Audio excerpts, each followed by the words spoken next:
আমার আজকের রেসিপি হচ্ছে তিল এবং নারকেল দিয়ে স্বাস্থ্যসম্মত ভাজা পুলি পিঠার রেসিপি। হ্যালো এভরিওয়ান, আসসালামু আলাইকুম। এখানে আমি নিয়েছি সাদা তিল, আর এই তিল কিন্তু আপনারা খুব সহজে বাজারে পেয়ে যাবেন।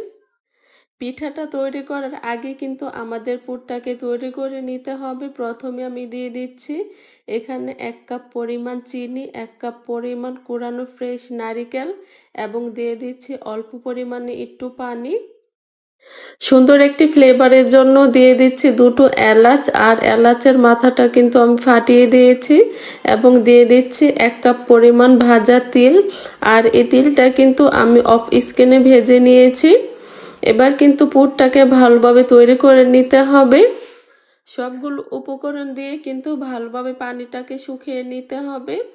আর এই তো পানিটা কিন্তু শুকিয়ে এসেছে। এ পর্যায়ে আমি চুলা থেকে মিশ্রণটিকে নামিয়ে নেব এবং পিঠার ডোটাকে আমি তৈরি করে নিব।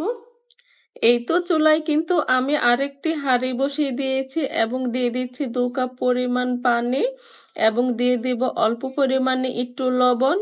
পানিটা কিন্তু ফুটে এসেছে। এবার আমি দিয়ে দিচ্ছি 1 কাপ পরিমাণ চাউলের গুঁড়া, আর এটা কিন্তু শুকনো চাউলের গুঁড়া ছিল, এবং পিঠাটা নরম এবং তুলতুলে করার জন্য দিয়ে দিচ্ছি আধা কাপ পরিমাণ ময়দা।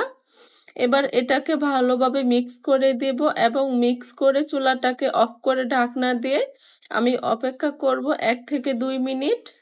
তাহলে কিন্তু ডোটা অনেক সফট হবে। চুলা থেকে নামিয়ে কিন্তু আমি একটি পাত্রের মধ্যে ঢেলে নিয়েছি। এবার কিন্তু কুসুম গরম অবস্থায় এই ডোটাকে তৈরি করে নিতে হবে। আর এই তো ডোটাকে কিন্তু আমি ভালোভাবে মেখে তৈরি করে নিয়েছি। এবার এখান থেকে পরিমাণ মতো ডো নিয়ে আমি পিঠাটাকে তৈরি করে নিব। আমি কিন্তু একটি রুটির মতো তৈরি করে তারপরে কিন্তু এই পিঠাটা তৈরি করে নিব। আপনারা চাইলে কিন্তু হাতেও এই পিঠাটাকে তৈরি করে নিতে পারেন।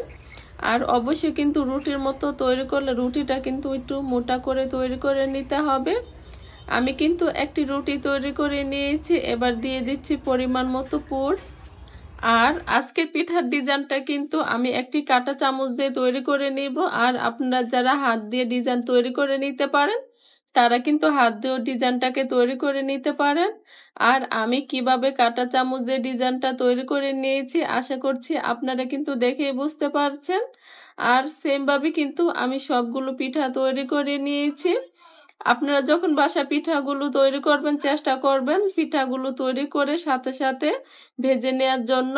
তা না হলে কিন্তু অনেকক্ষণ রেখে দিলে এই পিঠাগুলো ফেটে যাওয়ার সম্ভাবনা বেশি থাকে। পিঠাগুলোকে ভাজার জন্য আমি চুলায় একটি ফ্রাই প্যান বসিয়ে দিয়েছি এবং ফ্রাই প্যানটাকে কিন্তু আমি হালকাভাবে একটু গরম করে নিয়েছি।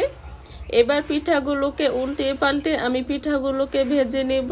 যারা তেলে ভাজা পিঠা পছন্দ করেন না তারা কিন্তু বাসায় এইভাবে ট্রাই করতে পারেন। এটা কিন্তু অনেকটাই স্বাস্থ্যসম্মত। সেম ভাবে কিন্তু আমি সবগুলো পিঠা ভেজে নিয়েছি। আর আজকের রেসিপিটি কিন্তু এই পর্যন্তই ছিল। যদি রেসিপিটি ভালো লেগে থাকে একটি লাইক দিয়ে রেসিপিটি দেখে নেবেন। চ্যানেলটাকে সাবস্ক্রাইব করে পাশে থাকবেন। সবাই ভালো থাকবেন, সুস্থ থাকবেন। আল্লাহ হাফিজ।